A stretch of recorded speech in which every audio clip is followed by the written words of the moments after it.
7절 말씀까지 함께 보겠습니다. 시편 110편 1절 말씀. 여호와께서 내 주에게 말씀하시기를 내가 내 원수들로 내 발판이 되게 하기까지 너는 내 오른쪽에 앉아 있으라 하셨도다. 여호와께서 시온에서부터 주의 권능의 규를 내 보내시리니 주는 원수들 중에서 다스리소서.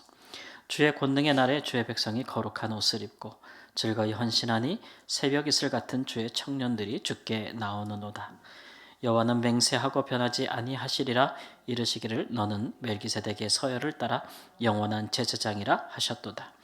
주의 오른쪽에 계신 주께서 그의 노하시는 날에 왕들을 쳐서 깨뜨리실 것이라.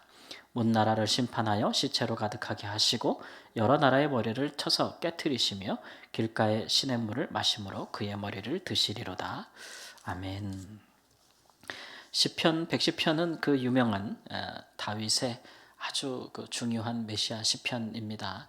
신약성경 복음서에서 또 서신서에 이르기까지 굉장히 많이 인용된 구약의 시편이죠. 그래서 메시아가 오시면 그 메시아는 이제 왕권을 가지신 분이라는 것과 또 한편으로는 그는 또 제사장 직분을 가지신 분이라는 것, 대제사장 직분을 가진 것이라는 그 두 가지를 계시하는 것으로 신약에서 인용이 되었습니다.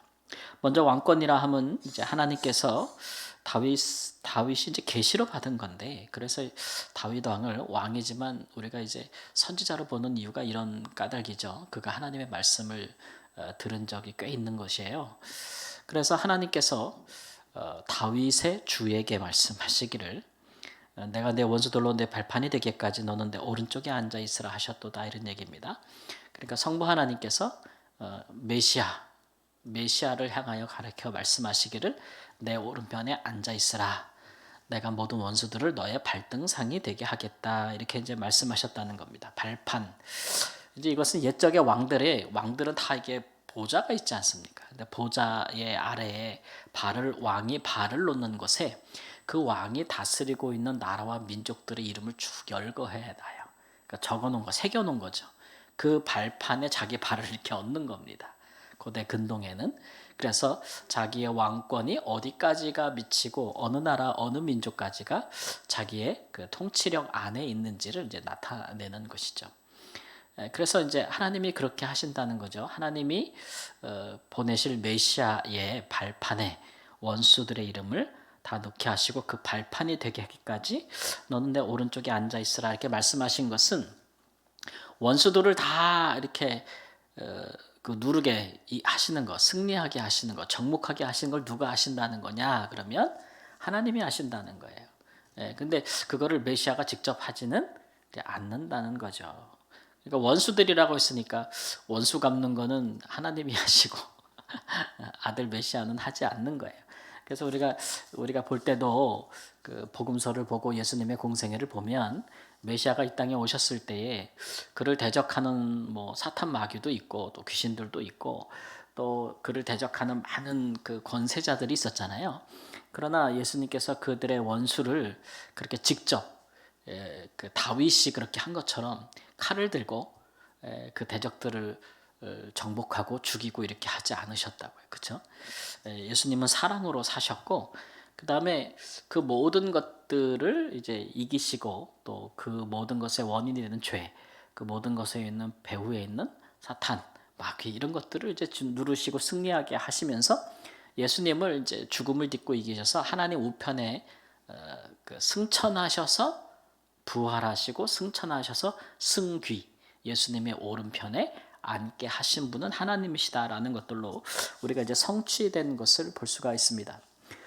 물론 다윗은 이 모든 것을 굉장히 그 물리적이고 정치적인 용어로서 우리에게 설명을 한 것은 그것이 이제 아직 메시아가 온 것을 눈으로 보지 않고 멀리서 내다봤기 때문에 그런 부분이 있는 것 같아요. 그러나 3절에 보니까 그런 일이 있을 때 주의 백성이 거룩한 옷을 입고 즐거이 헌신한다, 이런 말씀이 있지 않습니까?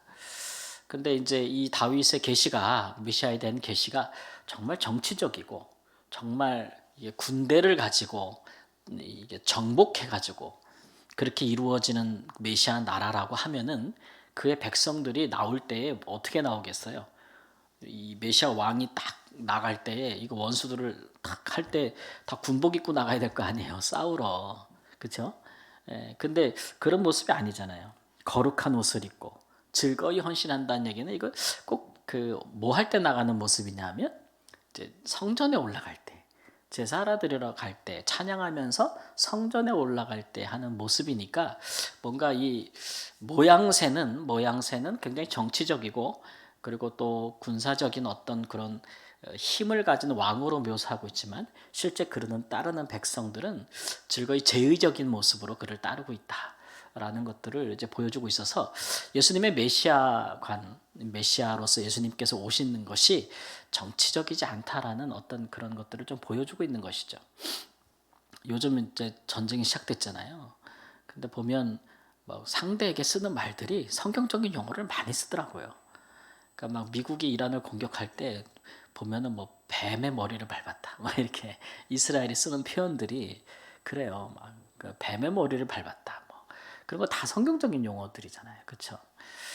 그래서 이제 이런 것들이 꼭그 은연중에 이스라엘 국민들에게는 이것이 뭔가 이렇게 영적이고 신앙적이고 성경적인 것을 성취하는 어떤 도구로서 그들이 지금 무력을 행사하고 있다는 것을 이렇게 넌지시 비춰음으로써 이런 전쟁에 대해서 어쨌든 이렇게 정당화하는 명분을 세우는 그런 부분들이 적지 않습니다.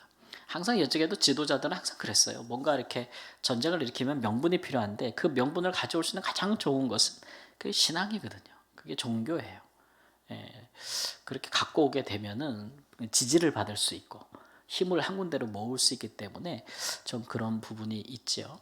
그래서 우리가 성경을 볼 때도 이 다윗의 시편 이 부분을 그렇게 해석을 해서 예수님 당시에도 그렇고 그 이후에도 계속해서 이 메시아 왕국이라는 것이 결국은 무력으로, 그래서 원수들을 완전히 오늘 본문에 나오듯이 그 머리를 쳐서 깨뜨리는 무력을 행사하고 물리력을 행사하는 막강한 힘을 가지고 정복하는 것으로서 이제 이루어지는 것으로 생각하고 있는데, 가만 보면 4절, 3절, 4절 보면은 또 예수님께서 메시아를 가리켜 뭐라 그러냐면 너는 멜기세덱의 서열을 따라 영원한 제사장이다, 이렇게 이야기를 하는데, 메시아는 그러니까 제사장의 역할도 하시는 거예요. 제사장의 역할. 근데 보통 제사장은 이제 아론의 후손들이, 아론으로부터 시작해서 아론의 후손들이 시작을 했는데 그 아론의 후손들은 심히 약하고 부족한 사람들이죠. 그래서 예수님의 제사장직은 아론으로부터 따르지 않고 그 훨씬 더 앞서서 아브라함이 전쟁에서 이기고 돌아올 때 아브라함을 축복하고 그에게 11조를 받았던 제사장이 있는데, 그 아버지가 누군지 아들이 누군지도 모르겠는데 갑자기 나타났다 사라졌던 제사장이 있는데 그 사람이 멜기세덱이라고 창세기에 나와 있는데, 거기서부터 시작된 그 반차를 따라 제사장이 되셨다, 이렇게 이제 언급하고 있어요. 그러니까 멜기세덱을 가리켜서 우리가 이제 하나님의 아들, 구약에 나타난 하나님의 아들이라고 우리가 얘기하는 것도 이제 그렇습니다. 그러니까 아론을 따라서, 반차를 따라서 된 제사장들의 직무와 역할과는 좀 더 기본적으로 차이가 있다라는 것도 우리가 알 수가 있는데, 어쨌든 예수님의 그 제사장직은, 이렇게 그 메시아직은 이런 제사장의 역할을 감당하고 있어요. 그렇기 때문에 죄를 용서하고, 그 다음에 물론 이제 아론 제사장들은 자기들이 인간이기 때문에 자기도 죄가 있지만 예수님은 죄가 없으니까, 그래서 죄를 사하고 죄를 사할 권세가 있고, 그런 것으로서 예수님께서 이제 메시아 왕국을 이루어 나갈 것이다. 공의와 이제 의로움으로, 사랑으로, 그런 것들에 대한 강조하는 계시의 말씀으로 우리가 이제 이해할 수가 있습니다. 그렇기 때문에 이제 예수님께서 이루시는 이 하나님 나라의 성격은 완전히 다르죠. 달라서 세상에서 이루고자 하는 통치력하고는 굉장히 다릅니다. 세상에 많은 유명한 왕들, 이름을 내세웠던 그 많은 역사에 제국을 세웠던 왕들이 있잖아요. 근데 그런 사람들은 다 뭘로 이름을 높였냐면 다 무력으로 이름을 높인 거잖아요. 그래서 다 칼과 창과, 우리가 지난주에도 뭐 십자군 전쟁 이런 얘기 했지만 다 가서 사람들을 죽이고 땅을 정복함으로써 자기의 이름을 날렸던 수많은 제국주의 많은 왕들이 있고, 지금도 마찬가지입니다. 지금도 많은 통치자들은 그런 식으로 자기의 이름을 날리려고 하는데, 이제 우리에게 하나님께서 보내주시는 메시아는 그렇지 않다는 거죠. 그래서 이제 신약의 성도들은 이것을 오해 없이 잘 받아서 잘못된 사람들은 이것을 이제 폭력적으로 정치적으로 또 군사적으로 이해를 했지만 정치적으로 이해를 했지만 그러나 신앙 안에 올바로 서 있는 사람들은 이것을 훨씬 더 신앙적이고 영적인 부분으로 이해하여서 우리의 싸움이 이게 혈과 육에 대한 것이 아니다. 바울 사도가 말씀하신 것처럼 그래서 뭐 사람을 죽이고 뭐 강제로 개종시키고 뭐 이렇게 해서 되는 게 아니다 이렇게 얘기했잖아요. 그래서 우리에게 싸움은 하늘에 있는 영과 싸우는 것이고 근본적으로 통치자들과 권세자들이지만 이게 꼭 뭐 무슨 높은 정치적인 자리에 있는 사람을 가리킨다기보다는 하나님 나라를 대적하는 권세 성격을 말하는 것이고 혈과 육이 아니라고 했으니까. 그래서 그런 모든 것들과 마귀와 이제 대하여 싸우는 것이다. 뭐 죄와 싸우는 것. 근데 그런 것들로 성격이 바뀐단 말이에요. 신약이 와서. 그래서 이제 신약의 성도들이 그러면 주님의 나라를 확장할 때, 하나님의 나라를 메시아 나라를 세워갈 때에 그 어떻게 했느냐, 무엇을 가지고 갔냐, 그러면 칼 가지고 갔냐, 무기 가지고 갔냐, 미사일 가지고 갔냐, 뭐 그걸 가지고 간 게 아니고 뭐 갖고 갔어요? 복음 들고 간 거예요. 복음 들고 가서 사랑으로 희생하고 섬기면서 그의 나라를 세웠단 말이에요. 그러니까 이렇게 세운 나라가 너무 약하지 않을까? 가서 때려잡고 막 두들겨 패고 막 그렇게 선교하는 게 힘이 있지 않을까? 라고 생각하겠지만 그렇게 세운 나라들은 예수님 말씀처럼 칼로 세우면 칼로 무너지는 것이고 피로 세우면 피로 무너지는 것이죠. 다윗은 자기 인생을 통해서 사울을 그가 죽이려 하지 않았던 이유는 뭐냐면 내가 여호와의 기름 부은 자를 피를 흘리면 피값을 자기가 당한다는 거잖아요. 그러니까 그 하나님의 나라는 이게 무력과 피로 세워지지 않는다. 예수님도 그것을 알고 계셨기 때문에 베드로에게 칼을 거두라고 하신 것도 칼로 선자는 칼로 망한다는 거, 흥한 자는 칼로 망한다고 이제 말씀하시고 있는 거죠. 그래서 예수님은 이 땅에 메시아로 오셔서 그의 나라를 그렇게 세우지 않으셨어요. 끊임없이 사랑하고 또 끊임없이 의를 추구하고 끊임없이 용서하고 하심으로써 그 힘든 길을 가셨단 말이죠. 힘든 길을. 오늘도 이제 마지막 절에 보면 길가에 시냇물을 마심으로 그의 머리를 드시리로다 이렇게 돼 있는데 전쟁에서 막 싸우는 사람들이 막 전쟁 싸우다 보면은 너무 목이 말라가지고 옛적에 보면은 길가에 있는 물만 있으면 가서 마시고 또 싸우고 막 이런 모습을 이제 상기시키는 모습이라고 성경 학자들이 그렇게 얘기를 하더라고요. 뭐 그렇든 아니든 또 기도원의 300용사들이 이렇게 물 마시던 모습도 생각나고 그러는데 그래서 이제 길가에서 시냇물을 마신다는 것은 고난을 상징하는 어떤 힘듦, 고난을 상징하는 것이고 머리를 드는 것은 이제 영광과 승리를 상징하는 것이다 이렇게 보기도 하는데 뭐 비유적 표현이니까 뭐 그럴 수 있겠다라는 생각이 들어요. 어쨌든 사랑과 섬김, 희생, 복음 이런 걸로 하나님의 나라를 확장하는 것은 피를 흘리는 게 아니라 남의 피를 흘리는 게 아니라 내 피를 흘리기도 하는 거죠. 더 심하게는 우리가 순교를 이야기할 수도 있는 거고. 그래서 이 길은 쉽지 않습니다. 그러나 쉽지 않은 만큼 세워진 나라는 되게 영원하죠. 우리가 계속해서 주일 오후에 선교 역사, 기독교 역사를 살펴보는 것은 뭐냐면 세속 역사와 비교해 볼 때 세속 역사들은 칼과 무력으로 했지만 얼마 가지 않아서 다 무너졌다는 것을 우리가 확인하는 것이고 그러나 예수 그리스도를 통해 시작된 하나님의 나라는 사랑으로 복음으로 이루어졌지만 그게 오늘날까지 세계 열방 각 민족 가운데 역사하고 있고 그 중에 우리도 그 복음을 받았고 그 중에 내가 하나님의 자녀가 됐고 또 우리가 다시 복음을 들고 나가고 있고 이런 역사가 끊임없이 계속된다는 것을 의미하고 있는 것이죠. 그래서 다윗의 오늘 시편의 말처럼 하나님의 보내신 예수 그리스도 그분의 왕권 또 그분의 대제사장직을 믿는 사람들은 즐거이 나와서 헌신한다는 거예요. 즐거이 나와서 헌신한다.